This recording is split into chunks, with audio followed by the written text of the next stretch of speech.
வணக்கம், எல்லாருக்கும் வணக்கம். கஷகல வேலவே வைரவரப்பணம் சரணம் ஜெகன்மாதா புகனேஸ்வரி திரு சரணம் காசேவகுல பண்டார வேதாச்சாரியா திருப்பாரமப்பணம் சரணம் காசேதேவகுரி தேவதிரு கிணராமனகுரி திருப்பாரமப்பணம் சரணம் பரம ஸ்ரீபாம்பரேஸ்வரி நரேரி பாபாஜி திருடைய அப்பணம் சரணம் ஓம் ஸ்ரீம் காலபைரவாய கடாசம் ஓமை சரண வீரேஸ்வரி ஓங்கிலிம் யோகபேஷபட்சம் சங்குரு பைரவாய மங்கலம் ஓம் ஸ்ரீங்கிரமாய் ஜெகன்மாதா பிதா பரம ஸ்வரூபம் வேத பைரவம் திருடைய அப்பணம் சரணம் ஓங்கிரி நம சிவாய பைரவ சிவம் திதி விஷ்ணு ததா வாரஹா நட்சத்திர விஷ்ணு ரேவசா யோகச करणम से विष्णु माया जगत गुरु गुरु ब्रह्मा गुरु विष्णु गुरुदेव महेश्वरा गुरु साक्षात् परब्रह्म तस्मै श्री गुरुवे नमो नमः. जयंती मंगला मंत्रकाली भद्रकाली कपाली दुर्गा समा शिवरात्रि शिवा सदा नमस्ते. महादेवी से विद्महे विष्णु मध्यहृति महे तन्नो लक्ष्मी प्रचोदयात्. ओम शोणत प्रजा विद्महे सोलष्टाय धीमहि तन्नो भैरव प्रचोदयात्. ओम शोणत प्रजा विद्महे सोलष्टाय धीमहि तन्नो भैरव प्रचोदयात्.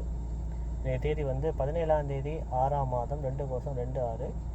அதாவது இன்றைக்கி புதன்கிழமை மதியம் ஒரு 12 மணிக்கு மேலே ஸ்ரீ ஜெகன்மாதா ஸ்ரீ யோகமாய ஸ்ரீ புவனேஸ்வரி தேவி காசி கால பைரவி பைரவருடைய ஆன்மீக தகவல். இந்த தகவல் சதஸ் வந்து 149வது வீடியோ, அது 149 சதஸ். நேற்று நான் வந்து இந்த சுரண பைரவருடைய மகா மந்திரமும் மூல மந்திரம் நான் சொல்லி கொடுத்துருந்தேன். அது எல்லோரும் வந்து முடிந்தவரை அதை நீங்கள் வந்து மனப்பாடமாக நீங்கள் கற்றுக்கணும். ஏன்னா எல்லாம் வந்து ஒரு பொக்கிஷமான ஒரு மந்திரங்கள். ஒரு மந்திரங்கள் சித்தி பெறணும்னு சொன்னால் அந்த மந்திரத்தை நான் சொன்னேன் பார்த்தீங்களா, டெய்லி ஒரு 48 நாள். ஸோ டெய்லி ஒரு 108 முறை 48 நாள் நீங்கள் சொன்னாலே உங்களுக்கு பலன் சித்திக்கும். 9 நாள் நீங்கள் சொல்லி அதை முடித்தாலே உங்களுக்கு வித்தியாசங்கள் நல்லா தெரியும். மூல மந்திரம். ஆனால் இன்றைக்கி நான் வந்து சுரண பைரவருடைய அது அஷ்டபைரவர் இல்லையா, அஷ்டபைரவர் வந்து சுரண பைரவருடைய காயத்ரி மந்திரம் நான் சொல்கிறேன். அது வந்து நீங்கள் வந்து கண்டிப்பாக எல்லோரும் வந்து கண்டிப்பாக காயத்ரி மந்திரத்துக்கு தோஷம் இல்லை. எனி டைம் இங்கே வேணால் சொல்லணும். வெளியே பார்த்தா எந்த மந்திரம் தோஷம் இல்லை. மனசு தான் சுத்தமாக இருக்கணும். மனசும் நம்ம சிந்தனைகளும் நம்ம ரொம்ப சுத்தமாக இருக்கும். எல்லோரும் நல்லா இருக்கணும் ஒரு எண்ணம் இருக்கணும். நான் ஒண்டி நல்லா நினைக்கக்கூடாது. நம்ம தெரிஞ்ச விஷயத்த மக்களுக்கு நம்ம சொல்லிக் கொடுக்கணும். இப்போ நீங்கள் எடுத்துக்காட்டு வீட்டில் நீங்கள் ஒரு விநாயகர் சிலை சின்ன சிலை வச்சுருப்பீங்க, ஒரு ஏதாவது ஒரு சின்ன ஒரு லக்ஷ்மி சிலை வச்சுருப்பீங்க, ஏதாவது ஒரு கும்பம் வச்சுருப்பீங்க, ஏதாவது ஒரு சின்ன ஒரு படமாவது புவனேஸ்வரி பைரவ படமாவது வச்சுருப்பீங்க. அப்போ அந்த மாதிரி படத்துக்கு வந்து இந்த ஜவ்வாது, புனுகு, கஸ்தூரி, இதெல்லாம் வந்து கோரோஜனை, இதெல்லாம் வந்து நம்ம பேர் விற்கிறாங்க. அதெல்லாம் ஒரிஜினல் தான். நானும் வாங்கி பாய்த்தேன். நல்ல வேலை செய்யுது. ஏன்னா இப்போ இதெல்லாம் செய்தால் தான் நம்மளுக்கு வேலை பலன் கிடைக்குமான்னு என்ன ஒரு அர்த்தம்னா, இப்போ நீங்கள் புனுகு பாய்க்கிறீங்க வச்சுக்கலாம். புனுகு நீங்கள் வந்து சின்ன டப்பியில் தான் இருக்கும். அதை எடுத்து நல்லா குழைத்து அதை வந்து ஒரு பொட்டு மாதிரி எடுத்து அந்த புவனேஸ்வரி அம்பாள் படத்துலையோ இல்லை பைரவர் படத்துலையோ வச்சு அது மேலே குங்குமம் வைக்கலாம். வைத்து அதன் பின் நீங்கள் ஒரு மந்திரத்தை சொன்னீங்கன்னா அதுக்கு வைப்ரேஷனும் ஆக்ருஷ்ண சக்தி அதிகம். எப்படின்னா இப்போ வச்சுங்களேன், இப்போ சொன்ன பைரவர் மனதால் நினைத்து நான் நேற்று சொன்ன அந்த மூல மந்திரம் மகா மந்திரம் சொல்கிறீங்க வச்சுங்களேன், இது வந்து இந்த தூண்டிலில் போகிற குக்கி மாதிரி போயிட்டு அந்த சக்தியை வந்து இழுத்துட்டு வந்துடுமா. அந்த புனுகுக்கு அவ்வளோ சக்தி இருக்குது. புனுகு மட்டும் இல்லை, அஷ்டத்திரவியங்கள் சொல்லுவாங்க. புனுகு, ஜவ்வாது, கோரோஜனை, பச்சை கற்பூரம், வெண்கடுகு, அப்புறம் வந்து வால் மிளகுன்ட்டு அப்படின்னா ஒரு 9 விதமான பொருட்கள் வந்து அந்த அஞ்சனம் சொல்லுவாங்க. அஞ்சனம்னா பொட்டு. அஞ்சனம்னா அதை சில மை மாதிரி அரைக்கணும். அதை கொஞ்சம் சில வேலைப்பாடெலாம் இருக்குது. அது வந்து இப்போ செய்தே வருது. நம்ம கூட செய்யணும் அவசியம் இல்லை, நம்ம கற்றுக்கிற செய்யணும் அவசியம் இல்லை. அதை வந்து செய்தேவே டப்பியில் வருது. இப்போ எல்லோரும் விற்கிறாங்க. நானும் பேர் சொல்ல விரும்பலை. ஏன்னா ஒரு தனிப்பட்ட முறையில் நம்ம ஒரு பேரை சொன்னால் நம்ம அவங்களுக்கு பிஸ்னஸ் தேடி கொடுக்கணும் ஒரு எண்ணம் வந்துடும். எனக்கு தெரிஞ்சு எல்லோரும் கரெக்டாக தான் அந்த பொருள் விற்கிறாங்க. அதை எடுத்து பயன்படுத்தும் போது நம்மளுக்கு நல்ல பலன் கிடைக்கிது. எப்படின்னா அந்த பொருள் இல்லாமல் நம்ம மந்திர ஜபிக்க பண்ண முடியாதுன்னு கேட்குறவங்க இருக்காங்க. அதாவது பொருள் இல்லாமல் இப்போ இந்த புனுகு ஜவ்வாதெலாம் பயன்படுத்தாமல் அந்த பொருள் நம்ம இந்த மந்திரம் சொல்லும் போது கொஞ்சம் தாமதமாக வேலை செய்யும். இப்போ இந்த பொருள்லாம் வைத்து நம்ம செய்யும் போது நம்மளுக்கு ரொம்ப ஒரு ஃபஸ்ட்டாக எப்படின்னா நம்மளுக்கு ரொம்ப வைப்ரேஷன் அதிகமாக இருக்கும். இப்போ அஞ்சனா தேவி மந்திரம்னு ஒரு மந்திரம் இருக்குது. ஓம் கிரீம் நமோ அஞ்சனா தேவி மம வசம் குரு குரு ஸ்வாஹா. கிரீம் ஓம் நமோ அஞ்சனா தேவி மமவசம் குரு குரு. இதுதான் அஞ்சன மந்திரம். நாங்கள் சின்ன வயசில் அஞ்சனம் செய்யும் போது இந்த மந்திரத்தை சித்தி பட்டு தான் அஞ்சனம் செஞ்சோம். இப்போ அஞ்சனம் செய்கிற வேலை எனக்கு இல்லை. ஏன்னா இப்போ கடைகளில் அந்த அஞ்சனம் செஞ்சு அழகாக வருது. நம்ம அதை பூஜை பண்ணி உயிர் கொடுத்துக்கிட்டால் போதும். இந்த மந்திரங்கள் சொல்லி அது வேலை செய்யுது, நான் பார்த்துருக்கேன். இப்போ நேற்று மகாமந்திரம் மூல மந்திரம் நான் சொன்னேன். அது சொர்ண பைரவருடைய மகாமந்திரம் மூல மந்திரம். இந்த சொர்ண பைரவ மகாமந்திரம் மூல மந்திரம் எந்த நட்சத்திரத்துக்கு ரொம்ப பலன் அதிகமாக கொடுப்பார்? எல்லா நட்சத்திரக்கும் யார் இந்த மந்திரத்தை சொன்னாலும் பலன் கிடைக்கும். ஆனால் குறிப்பாக எந்த நட்சத்திரத்துக்கு அது சொந்தம்னா கார்த்திகை, உத்திரம், உத்திராடம். அதாவது கார்த்திகை, உத்திரம், உத்திராட நட்சத்திரத்துக்கு உரிய நட்சத்திர அதிதேவதை யார் சொன்னால் சுரண ஆகாஷ்ண பைரவரும் சுரண ஆகாஷ்ண பைரவியும். இவங்க 2 பேர் தான் இந்த 3 நட்சத்திரத்துக்குரிய அதிபதிகள். எப்படின்னா இந்த 3 நட்சத்திரக்காரவங்க கண்டிப்பாக இந்த நட்சத்திரத்தை இந்த இந்த பைரவர் சொன்ன பைரவ மகா மந்திரமும் மூல மந்திரமும் சொல்லணும். அப்படி இல்லைன்னா முடிஞ்சால் இந்த காயத்ரி மந்திரமாவது கண்டிப்பாக நான் சொல்கிற மந்திரத்தை மனப்பாடம் பண்ணி முதல் நீங்கள் சொல்லலாம். எப்படின்னா காலையில் ஒரு 20 முறை, மதியம் 20 முறை, இரவு ஒரு 20 முறை சொல்லலாம். அது எப்படி சொன்னால் இந்த ஞாயிற்றுக்கிழமை சொல்லும் போது பலம் அதிகம். ஏன்னா ஞாயிற்றுக்கிழமை முழுக்க அந்த சுரண பைரவருடைய கால நேரமாக வரும். ஞாயிற்றுக்கிழமை சூரிய பகவானுடைய ஆதிக்கம் பெற்றது. அதுபோல் என்ன சிறப்பு, இந்த கார்த்திகை நட்சத்திரக்காரங்க, உத்திர நட்சத்திரக்காரங்க, உச்சிராட நட்சத்திரம், இந்த 3 நட்சத்திரக்காரங்களும் சூரிய பகவான் ஒரு அதிதேவதை பிரதி தேவதை வரும். சூரியனா அதிதேவதை, பிரதி தேவதை சூரிய பகவான். அதிதேவதை என்பது சுரண ஆகாஷ்ண பைரவரும் சுரண ஆகாஷ்ண பைரவியும். அவங்களோட காயத்ரி மந்திரம் என்ன சொல்கிறேன், ஓம் பைரவோட மந்திரம், அதாவது சுரண பைரவ மந்திரம். ஓம் பைரவாய் வித்மஹே ஹரிஹர பிரம்மாத்மிகாய தீமஹே தன்னு சுரண ஆகாஷ்ண பைரவர் பிரஜோதியாது. இது பைரவோடைய மந்திரம். பைரவியோட மந்திரம் அது சுரண பைரவியோட மந்திரம் ஓம் திரிபுவன பைரேஸ்வரீஷ வித்மஹே பைரவீஷ தீமஹே தன்னோ பைரவி பிரஜோதியாது. ஓம் திரிபுவன ஸ்வரீஷ வித்மஹே பைரவீஷ தீமஹே தன்னோ பைரவி பிரஜோதியாது. இது சுரண பைரவியோடைய காயத்ரி மந்திரம். இப்போ இந்த 2 மந்திரமும் நீங்கள் சொல்லும் போது உங்களுக்கு கண்டிப்பாக இந்த குறிப்பிட்ட இந்த நட்சத்திரக்காரங்களுக்கு அது பலன் அதிகமாக கிடைக்கும். மற்ற நட்சத்திரக்காரங்களும் சொல்லணும். ஏன்னா இந்த சுரண பைரவர் தான் இந்த 14 செல்வங்கத்துக்கு அதிபதி. ஒரு குடும்பவாசிகள், ஒரு ஆணும் பெண்ணும் கண்டிப்பாக இந்த மந்திர ஜபம் பண்ணியே தீரணும். நான் சொன்ன பார்த்தீங்கன்னா நேற்று மூல மந்திரம் மகா மந்திரம், அது கண்டிப்பாக ஜபம் பண்ணுங்கள். அப்படி உங்களுக்கு அது சரியாக வர அந்த உச்சாரணம் சரியாக வரலைன்னா நீங்கள் பக்கத்து கோயில் குருமால்கிட்ட இந்த ஆர்டிக்கலை போட்ஸ்அப் பண்ணி அவர்கிட்ட காமிச்சு, ஐயா நான் தட்சணை கொடுக்குறேன், எனக்கு இந்த மந்திரத்தை நல்லா வாசித்து எனக்கு காதில் நல்ல தெளிவு மாதிரி நீங்கள் சொல்லுங்கய்யா, நீங்கள் சொல்லுங்கள், நான் திருப்பி சொல்கிறேன், அது எனக்கு நல்லா மனப்பாடம், நல்ல உச்சரிப்பு பிழை இல்லாமல் உச்சரிப்பாக நான் சொல்லிட்டேன்னா அதை மனப்பாடம் பண்ணிங்க, நீங்கள் அவர்கிட்ட தட்சணை கொடுத்து நீங்கள் வாங்க. ஏன்னா எல்லா குருமார்களுக்கும் இந்த காயத்ரி மந்திரமும் இந்த சுரண பைரவ மகா மூலம் கண்டிப்பாக தெரியும். அது குறிப்பாக இந்த 3 நட்சத்திரக்காரன் கண்டிப்பாக சொல்லுவோம். அதை விட ரொம்ப முக்கியம், சில பேர்த்துக்கு இந்த சூரிய தசை நடக்கும், பார்த்துருக்கிறீங்களா? சூரிய தசை எல்லாத்துக்கும் யோகத்தை கொடுக்காது. சில பேர்த்துக்கு சூரிய தசை ரொம்ப அடி பாதாளத்துக்கு தள்ளும். நீங்கள் கவனித்து பார்த்தீங்கன்னா அந்த சூரிய மகா தசை அடி பாதாளத்துக்கு வரைக்கும் சூரிய தசை கொண்டு போவோம். சில பேர் நான் பார்த்துருக்கேன்.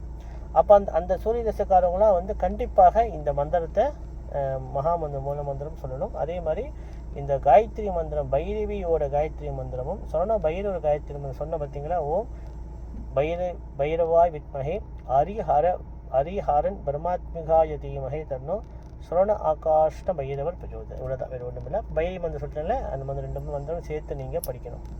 நீங்கள் அதை சொல்ல உங்களுக்கு வித்தியாசங்கள் நல்லா தெரியும். அதே மாதிரி சில பேர் கடனில் மாட்டிக்கிட்டாங்க வச்சுங்களேன், கடன் சுமை,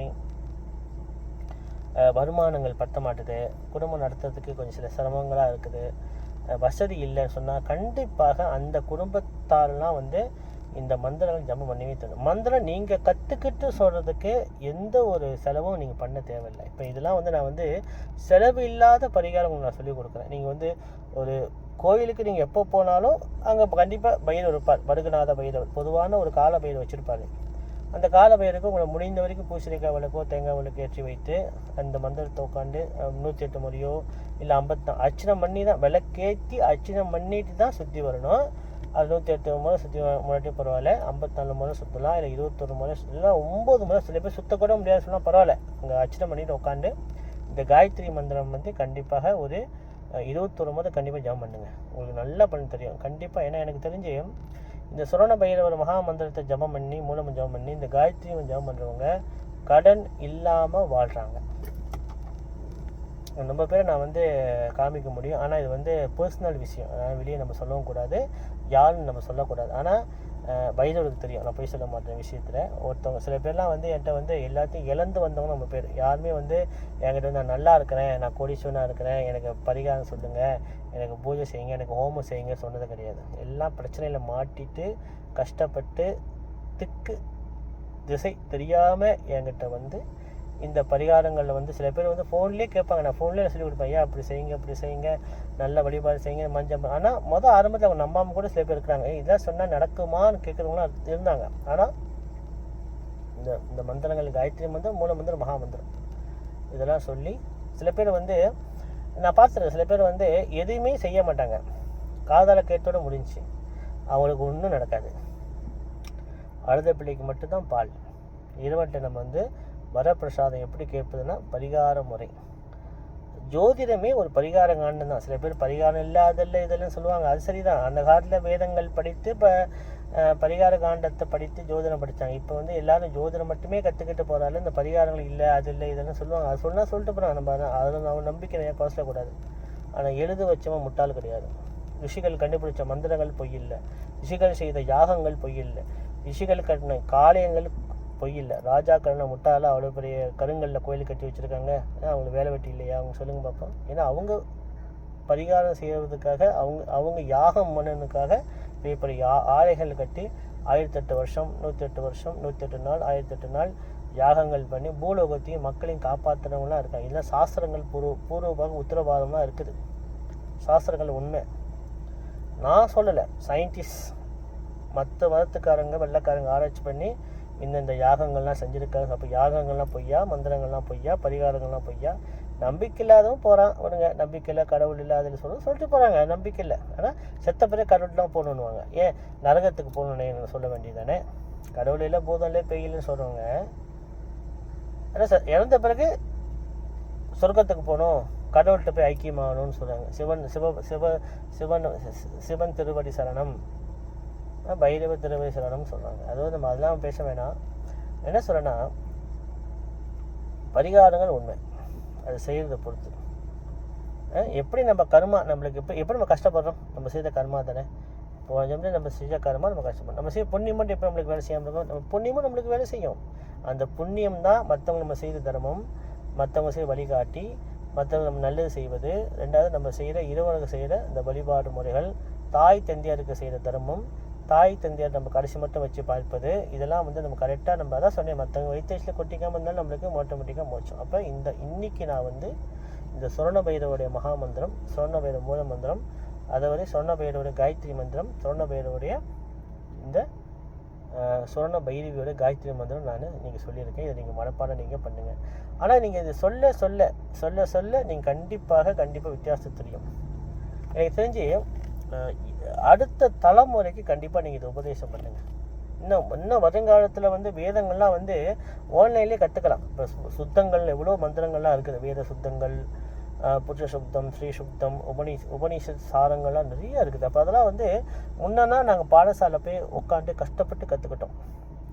ஆனால் இப்போலாம் அப்படி இல்லை. ஆன்லைனில் எல்லா வசதியும் வந்துருச்சு. ஆன்லைனில் வேதங்கள், மந்திரங்கள், பரிகாரங்கள்லாம் கற்றுக்கலாம். இந்த வருங்கால பிள்ளைங்கள்லாம் கஷ்டப்பட தேவையில்லை. உட்காந்த இடத்துல எல்லாமே அவங்க கற்றுக்கலாம். ஒரு சலுகை வரப்போகுது. இப்போ முன்னெல்லாம் வந்து வேதங்கள் வந்து குரு மூலியமாக தான் கற்றுக்கணும்னு ஒரு கோட்பாடு இருந்துச்சுன்னா இப்போ இல்லை. இப்போ எல்லாருமே கற்றுக்கலாம். இப்போ பாருங்கள், நீங்கள் டிக்டாக்கில் நீங்கள் கேட்டு நீங்கள் எவ்வளோ பேர் இந்த பைரவ வழிபாடு செய்து பலன் பார்க்குறாங்க தெரியுமா? நம்பிக்கை இல்லாத ஒரு பக்கம் இருக்கட்டும், எனக்கு அது சரியில்லை, இது செல்ல குறை சொல்லிக்கிட்டு தான் இருப்பாங்க. ஆனால் அவங்க நிறைவை வந்து கவனிக்க, நம்மளை விட கஷ்டப்படுற இன்னொருத்தருக்கானே அது நினைக்கவே மாட்டாங்க. நம்மளை ஆண்டவனை இவ்வளோ தூரம் பேச வச்சிருக்கிற, அதுக்கு நன்றி சொல்லணும். அது அவங்களுக்கு அது தெரியாது. எனக்கு அது இல்லை, இது இல்லை, அந்த பிரச்சனை, இந்த பிரச்சனை. இப்போ நான் பாருங்கள், எனக்கு வசதி இல்லை தான், ஆனால் இறைவன் எனக்கு சந்தோஷமாக வச்சுருக்காரு. ஏன்னா நான் வந்து இன்ன வரைக்கும் மற்றவங்களுக்கு ஒரு வழிகாட்டியாக தான் உருவாந்து வழிகாட்டுறேன். இந்த அப்படி இருங்க, அப்படி இருக்கிற வச்சு சந்தோஷமாக இருக்கேன். பெரிய பணக்காரனாக வாழல, இருக்கிற வச்சு நான் சந்தோஷமாக இருக்கேன். எனக்கு ஒரு பெரிய ஒரு வசதி இல்லை, இருந்தாலும் இருக்கிற வச்சு ஆண்டவன் என்ன அப்பப்போ எனக்கு உதவி செய்கிறார். அப்பப்போ எனக்கு சிஷியர்கள் என்னை வந்து வெளியூர் கூப்பிட்டு போகிறாங்க, யாகங்கள் ஒரு சந்தோஷம். அங்கே போய் பைரவ யாகம் செய்கிறது எனக்கு ஒரு சந்தோஷம். ஆனால் ஒன்று மட்டும் சொல்கிறேன், எல்லா குருக்களும் ஒன்று தான். எல்லா குருக்களும் முறைப்படி வெத்தலை பார்க்க வச்சு ஒரு மந்திரத்தை சொன்னால் அங்கே சக்தி வரும். அங்கே சக்தி, அது வந்து அவர் இரும்புல செய்கிறாரு யாகம், இல்லை கொஞ்சம் புல் வச்சு செய்கிறாரு யாகம், இல்லை கல் கட்டி செய்கிறாரு, இல்லை 3 அடி 5 அடி, அதெல்லாம் வந்து முக்கியத்துவம் இல்லை. எந்த ஒரு குருமார்களும் முறைப்படி பக்தி மார்க்கமாக, நம்பிக்கை மார்க்கமாக ஒரு வெத்தலை பாக்கு மட்டும் வச்சு ஒரு கும்பத்தை வச்சு ஒரு மந்திரம் பண்ணால் அங்கே சக்தி வந்து கும்பத்தில் ஆவாகனம் ஆகும்.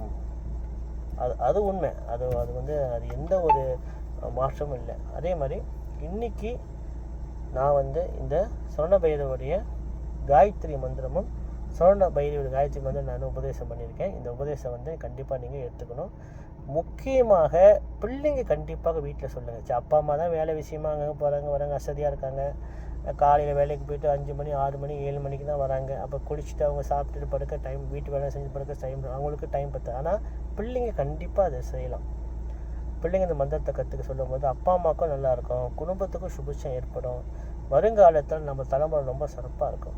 அதனால் எப்படி இருந்தாலும் இந்த சொர்ண பைரவர் மகா மந்திரம் கண்டிப்பாக நீங்கள் ஜபம் பண்ணுங்க. இப்போ எடுத்துக்காட்டி வீட்டில் வந்து சில பேர் வாசப்படி 10 மணி புவனேஸ்வரி படம் பைரவ படம் வச்சுருப்பீங்க வச்சுங்களேன். அப்போ அவங்களுக்கு ஒரு நெய் விளக்கு ஏற்றுறீங்க. சில பேர் முத ஆரம்பிக்கும் போது ஒரு வெங்கல விளக்கில் அம்பாளுக்கு நெய் போட்டு திரி போட்டு ஏற்றுறீங்க. பைரவருக்கு 9 மிளகு இடித்து போட்டு நல்லெண்ணெய் விட்டு நீங்கள், அதாவது கால பைரவர் படம் வீட்டில் வைக்கக்கூடாது.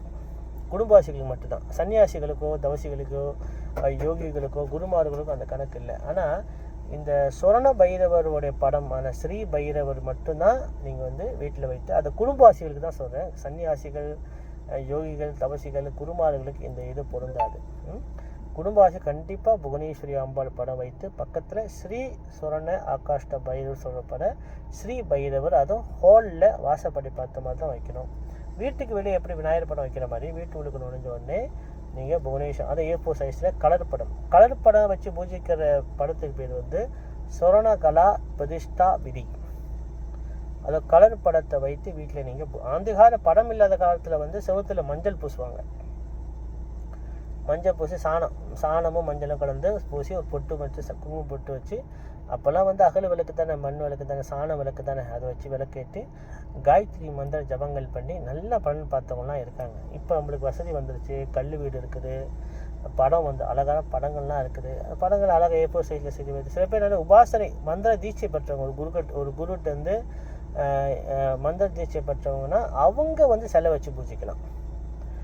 5 இன்ச்சு சிலை யார் வேணால் வைக்கலாம். தீட்சை எடுத்து தான் செய்யணும் விஷயம் இல்லை. 5 இன்ச்சு விநாயகர் சிலை, 5 இன்ச்சு அம்பாள் சிலை, 5 இன்ச்சு சொர்ண பைரவ சிலை, 5 இன்ச்சு மகாலட்சுமி சிலை வச்சு பூஜிக்கலாம். ஆனால் அந்த சிலை நீங்கள் வந்து பூஜை பண்ணுறதா இருந்தால் சாமியில் வைங்க, அப்படின்னா ஒரு அழகுக்கு வைங்க, தப்பு இல்லை. ஹாலில் ஒரு அழகுக்கு ஒரு கண்ணாடி பாக்ஸில் நீங்கள் வைக்கலாம். எடுத்து பூஜிக்கணும்னு ஒரு எண்ணம் இருக்கும் போது நீங்கள் அந்த சிலையை எடுத்து அபிஷேகம் பண்ணி உங்களுக்கு தெரிஞ்ச மந்திரத்தை சொல்லி காயத்ரி மந்திரம் சொல்லி அபிஷேகம் பண்ணுங்கள். தெரிஞ்ச அபிஷேகம் செய்யுங்க, ஒரு 5 அபிஷேகம் 6 அபிஷேகம் செய்யுங்க. தெரிஞ்ச காயத்ரி மந்திரம், ஒரு விநாயகர் காயத்ரி மந்திரமாக சொல்லுங்களேன், பலன் கண்டிப்பாக உண்டு, கண்டிப்பாக பலன் உண்டு. ஆனால் ஒரு ஏலக்காய் விளக்கு நீங்கள் ஏற்றுறீங்க வச்சுங்களேன். இப்போ புவனேஸ்வரி விளக்கு ஏற்றுறீங்க, நெய் போட்டு அதில் ஒரு ஏலக்காய் போடலாம், ஒரே ஒரு குங்குமப்பூ போடலாம், ரொம்ப சிறந்தது. குங்குமப்பூ வந்து இப்போலாம் விலை ஏறிடுச்சு. ஒரு டப்பி வந்து 25 30 வந்துருச்சு. காஷ்மீர் குங்குமப்பூ, அதில் வந்து நிறைய இதழ் இருக்கும். ஒரே இதழ் மட்டும் எடுத்து புவனேஸ்வரியோடைய விளக்கில் வெங்கல விளக்கில் போட்டு ஒரே ஒரு ஏலக்காய் மட்டும், அதுவும் ஏலக்காய் கிடச்சா அது வந்து பெருசு ஊரில் தான் இருக்குது, விலையும் கூட நான் பார்த்துருக்கேன். கரும் ஏலக்காய். இந்த சாதாரண கறிக்கு போகிற ஏலக்காய் கூட ஒன்று போடலாம், மகாலட்சுமி விராட்சம். ஏன்னா ஏலக்காய் மாலை உண்டு. அது கோயிலில் வந்து குருமார்கள்ட்ட அனுமதி வாங்கி அயக்ரீவர் சுவாமிக்கும் சொர்ண பைரவருக்கும் நீங்கள் விளக்கேற்றலாம். காசிகாரா பைரவி, பைரவன் அப்பரம் சரணம், ஜெகன்மாதா புவனேஸ்வரி திருசங்கரி நமசிவாய பைரவி. இந்த ஆன்மீகத்தோட 149வது சதஸ் இன்னைக்கு முழுமும் வந்து நம்ம வந்து இந்த சொர்ண பைரவியோடைய வழிபாடு முறையும் வீட்டில் எப்படி படம் வைத்து விளக்கேற்ற முறையும் நான் சொல்லியிருக்கேன். இதை வந்து தயவுசு எல்லாரும் வந்து பயன்படுத்துங்க. அதாவது சில பேர் வந்து பக்தி மார்க்கமாக ஒரு ரூமு ஃபுல்லாக படமாக இருக்கும், ஆனால் எந்த படத்துக்கும் விளக்கேற்ற மாட்டாங்க. வீடே கோயில் மாதிரி இருக்கும். வழிபாடு செய்கிறதுக்கு ஒரு படம் போதும், 2 படம் போதும். அழகுக்கு நீங்கள் எப்படி வேணால் வச்சுங்க, அது தவறு இல்லை. ஆனால் வீட்டில் ஏதாவது ஒரு படம் இருந்தால் அது கண்டிப்பாக நீங்கள் விளக்கேற்றி மந்திர ஜபம் பண்ணியே தரணும். அதான் உண்மையான ஒரு முறை. அதனால் நான் என்ன சொல்கிறேன்னா, சில பேர் வந்து எந்த இந்தியாவுக்கு போயிட்டு வருவாங்க, கண்ட படத்தை எந்தெந்த கோவில் என்னென்ன படம் கிடைக்குதோ வாங்கி வச்சுருவாங்க. ஆனால் ஒரு விளக்கு ஏற்ற மாட்டாங்க, ஒரு மந்திரம் சொல்ல மாட்டாங்க, ஒரு பூஜை பண்ணுவாங்க. எப்படி பலன் கிடைக்கும் சொல்லுங்கள்? எப்படி பலன் கிடைக்கும்? ஒரு விளக்கு கூட ஏற்ற மாட்டாங்க. எப்படி நம்ம நன்மை கிடைக்கும் நீங்கள் சொல்லுங்கம்மா? என்ன சொல்கிறேன்னா, ஒரு விநாயகர், சரி நான் புவனேஸ்வரி பைரவரை பற்றி விடுங்க, ஏன்னா நான் வந்து அதை ப்ரொமோட் பண்ணுறேன், அதை பற்றி பேச விடுங்க. விநாயகர் வச்சு பூஜிக்கலாம் இல்லையா? ஒரு விநாயகர் போதுமே. அந்த படத்தை வச்சு அந்த விநாயகருக்கு ஒரு விளக்கேற்றி வெங்கல விளக்கில் நெய் விளக்கேற்றி விநாயகர் காயத்ரி மந்திரமும் சொல்லலாம், புவனேஸ்வரி காயத்ரி மந்திரம் சொல்லலாம், பைரவர் காயத்ரி மந்திரம் விநாயகருக்கே சொல்லலாம். விநாயகருக்கு கொண்டு என்ன ஒரு தனி சிறப்புனா, விநாயகர், ஆஞ்சநேய சுவாமி, கருட பகவான், நந்தி தேவர், அப்புறம் பலிபீடம். இந்த 5 தெய்வத்துக்கு மற்ற தெய்வத்துக்கு செய்ய வேண்டிய பரிகார முறையை இந்த 5 தெய்வத்துக்கு நம்ம செய்யலாம். கிருடபடன் வைணவர்கள்லாம் கிருடனை தான் விநாயகர் வச்சு பூஜிப்பாங்க. சில பேர் ஆஞ்சநேய சுவாமி கிருடனா வச்சு விநாயகர் வச்சா பூஜிப்பாங்க. சில பேர் நந்தி தேவர், சைவர்கள்லாம் நந்தி தேவரை வச்சு விநாயகர் மும்மூர்த்தியாக பாவித்து பூஜிப்பாங்க. இல்லைன்னா பலிபீடம், இந்த பலிபீடம் படத்தை கூட வச்சு பூஜை. ஏன்னா பலிபீடத்தில் 8 அஷ்ட பைரவர் இருப்பதாக ஐதீகம். நீங்கள் சீர்காழிக்கு போனீங்கன்னா சட்டநாத பைரவர் கோயிலில் அங்கே வெள்ளிக்கிழமை இரவில் பலிபீட மூர்த்திக்கு தான் அஷ்ட பைரவர் யாகமே செய்வாங்க. அஷ்ட பைரவர் யாகமே செய்வாங்க. நீங்கள் பார்த்தா உங்களுக்கு நல்லா தெரிய வரும். அதனால் என்னென்ன சொல்கிறேன்னா, ஒரு காதால் கேட்பது முக்கியம் இல்லை, அது செய்து பலன் பார்ப்பது தான் முக்கியம். சில பேர் எல்லாம் கேட்பாங்க, எல்லாம் வாங்கி ஒன்றுமே செய்ய மாட்டாங்க, ஒரு பலன் கிடைக்காது. ஒரே நம்பிக்கை குறிக்கோளை ஒரு செய்தால் தான் பலன் கிடைக்கும். சில பேர் எனக்கு குரூப்பில் இருக்காங்க, 5 வருஷம் குரூப்பில் இருக்காங்க, அது செய்ய சொல்லுவாங்க. சரி, ஒரு காயத்ரி மந்திரம் சொல்லுங்கம்மான்னு சொன்னால் தெரியாது.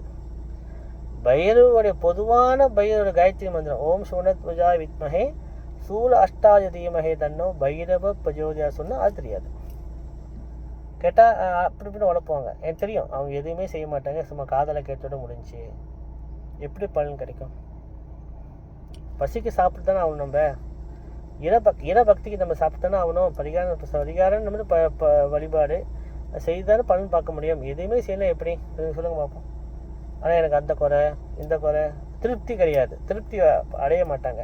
குறை சொல்கிறதுக்கு நம்ம ஒன்றா இருப்பாங்க, ஆனால் திருப்தி அடைய மாட்டாங்க, இறைவன் காலை பிடிக்க மாட்டாங்க. அதுதான் வேதங்கள். நம்ம அதை மீறி வந்தவங்க தான் சித்தர்கள். இதெல்லாம் சித்தர்கள் தாண்டி வந்தவங்க. சித்தர்கள் ஒரு காலத்தில் நம்மள மாதிரி மனிதனாக இருந்து இந்த குடும்ப வாழ்க்கையில் உள்ள பிரச்சனைகளை சந்தித்து அவங்க இறைவனை நாடி போகும்போது சித்தராக மாறினாங்க. ஏன்னா சில தெய்வீகத்தை உணர்ந்தாங்க, தெய்வீக சக்தியை உணர்ந்ததால அவங்க சித்தராக மாறினாங்க. இதுதான் வேத சாஸ்திரம் உண்மை. இன்றைக்கி 18 சித்தர்கள் மட்டும் இல்லை, கணக்கு அடங்காத சித்தர்கள் நம்ம தமிழ்நாட்டில் வாழ்ந்துருக்காங்க, இந்தியாவில் வாழ்ந்துருக்காங்க. ஆனால் கணக்கில் 18 சித்தர்கள் எழுதியிருக்காங்க. கணக்கில் இருக்குது 18 சித்தர்கள். ஆனால் நம்மளுக்கு தெரியாத மகான்கள் சித்தர்கள் பெரிய பெரிய மொழிகள்லாம் இன்னும் வாழ்ந்துக்கிட்டு தான் இருக்காங்க. நம்ம கண்ணுக்கு தான் தெரியல. எப்படி அவங்க வாழ்கிறாங்க சொல்லுங்க பார்ப்போம். இறைவனை உணர்ந்ததால தானே. அதனால் நான் ஏதாவது சித்தராக மாறுங்க, 24 மணி நேரம் சாமி கும்பிடுங்க நான் சொல்ல மாட்டேன். 24 மணி நேரத்தில் ஒரு 10 நிமிஷம் 15 நிமிஷம் ஒதுக்குங்க இறைவனுக்கு. அதுதான் நான் சொல்கிறேன். உங்கள் கஷ்டத்துக்காக நீங்கள் செஞ்சீங்கன்னா இதெல்லாம் பலன் பார்க்கலாம். சந்தோஷம். காசிகால பைரவி பைரவ அப்படம் சரணம் ஜெகன்மாதா புவனேஸ்வரி திருசுரங்கரிம் நம சிவாய பைரவ சிவம்.